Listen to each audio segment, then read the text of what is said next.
If you could bring me everything I've ever spoiled, because I don't actually think probably a family and a job. actually think I've spoiled quite a lot that of footage. much. The Spider-Man spoiler king is back at it again. Spider-Man 4 is happening, but did Tom Holland just spoil the details of the movie? Much like many of Holland's interviews, you might have guessed this video won't be spoiler-free, so watch at your own risk. The actor let details about the latest Spider-Man installment slip during a late-night appearance on The Tonight Show starring Jimmy Fallon on October 22nd. After a few seconds of anticipation and a literal drum roll, the actor confirmed that the film is 100% happening. Obviously, the entire audience erupted in cheers because who doesn't love Spider-Man movies, especially after the success that was Spider-Man No Way Home. The only other info Holland let slip that evening was that shooting for the film was set to start next summer, and they were nearly there, seemingly referring to just like general production of the movie. He also said he was very excited, of course, because the only thing better than watching Spider-Man is being Spider-Man. A few more details about the film were dropped the next morning when Holland stopped in for an interview with Good Morning America.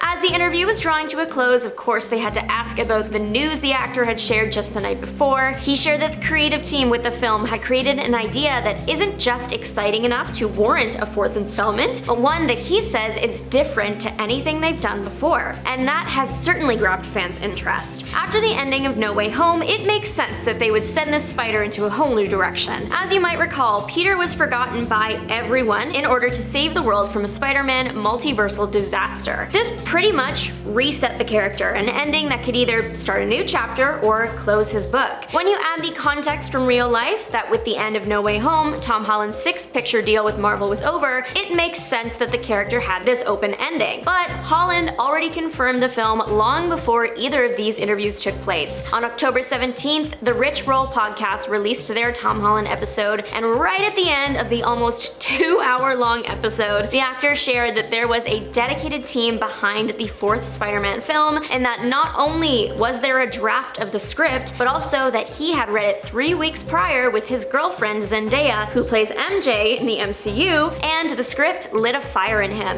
Him and Zendaya apparently were bouncing around the living room at some points. Zendaya and I sat down and read it together, and we at times were like bouncing around the living room like this is a real movie worthy the fans respect. Apparently though, there were still some things that needed tweaking, but the fact that they were so excited only makes me more excited to see this movie in a couple years. But also, if Zendaya was allowed to read the script too, was that Holland accidentally confirming that MJ will be returning? Only time will tell. Since Holland publicly confirmed multiple times that the film was happening, Sony also released their confirmation and the film's theatrical release date of July 24th, 2026, which is about 2 months after Avengers Doomsday is set to release. Now this is where all that potential plot spoiler stuff ties in. Fans have a brand new thing to worry about now. What are they going to do with Spider-Man's character? At the end of No Way Home, Peter Parker had lost everything, right? He was starting pretty much from scratch, no friends, no family, no Tony Stark fortune backing him up anymore. And as much as he is suffering, fans were quite excited to see this version of Peter Parker. The character returned to his street-level hero roots, something that makes the character very popular in Marvel Comics. It makes him relatable. Plus, with Peter and MJ no longer being together, it opens a door for Gwen Stacy to make an appearance. Or will she make an appearance if Zendaya is in fact maybe in the movie? And if she's in it, will Jacob's Ned Leeds be there too? But if Ned is out of the picture, Peter needs a new best friend. Harry Osborn, will you answer the call? People were also hoping to see Peter in college. There was just a lot Marvel could do with the character after his reset that people were excited about. But setting the film after Doomsday puts all of that at risk. We all know how much Marvel loves Spider-Man. It's highly unlikely that they would pass up having Spidey in the next Avengers flick, especially considering Robert Downey Jr., Tony Stark himself, will be playing Doctor Doom. I mean, when that news dropped, literally everyone was wondering how Peter was going to react to seeing his mentor, his father figure, as the villain, and how a conversation between the two of them would go. Especially because, presumably, no one remembers that he was Peter's father figure, so Peter would be going through all of those emotions alone. Avengers 5 before Spider-Man 4 means fans might not get either of the stories they hope for, and that is just so sad, so let me attempt to bring some hope back to the surface. Doctor Strange's spell only made people forget that Peter Parker exists. Spider-Man isn't forgotten, as confirmed by the scene between Peter and Happy visiting Aunt May's grave. When asked how Peter knew May, he said Spider-Man, to which Happy said same. Clearly, Spider-Man is still active out being a hero, so we could still have a Spider-Man in Avengers 5 alive. It's just no one would know that it's Peter Parker. And that's not a problem. That's actually the way it was in the comics for a really long time. Just a couple days after the two previously mentioned interviews, Holland visited Late Night with Seth Meyers and talked in more detail about Spider-Man 4 and what factored into his decision to return to the character. The actor shared that with the end of his contract, he was suddenly left with a big choice: continue to play the character he was cast as when he was just a teenager, or move on. Holland also mentioned that after the success and epic casting from the previous film, I am referring to the Triple Spiders, he only wanted to revisit the character if the next movie was going to be just as exciting or even better, making it clear that he had Spider fans at the forefront of his mind when making this tough choice. Obviously,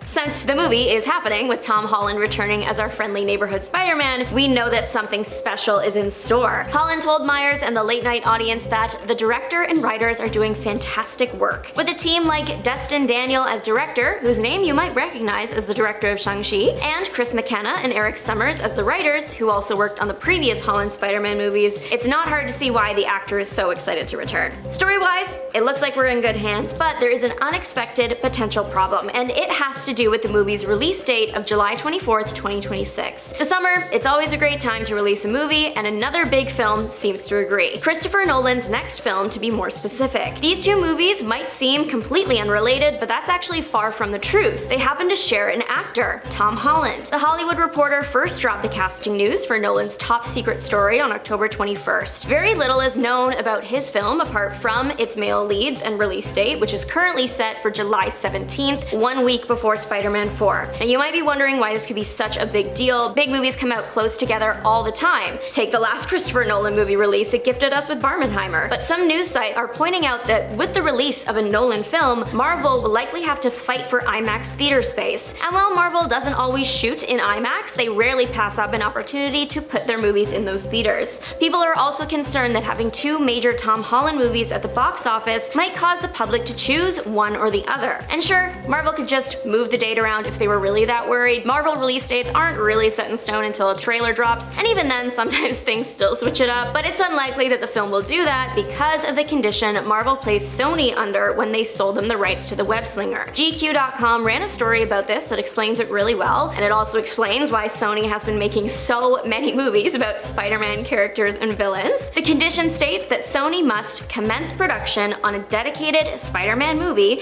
within a stipulated time frame that works out to once every 5 years and 9 months. In the event that Sony does not do this, they would lose some of the IP rights over the character and all the characters that come with him. That's why Sony has been making so many spider-related movies like Madam Web and the upcoming Kraven the Hunter, because we all know that Sony is unwilling to give up Spider-Man. If they really were that worried that Nolan's mystery film was going to hurt their numbers, there is some wiggle room in that 5 years and 9 months deadline, but personally, I think Spider-Man has a super dedicated fan base and people are going to see the movie either way. But I see where the concerns are coming from. But what do you think? Let us know. Bye!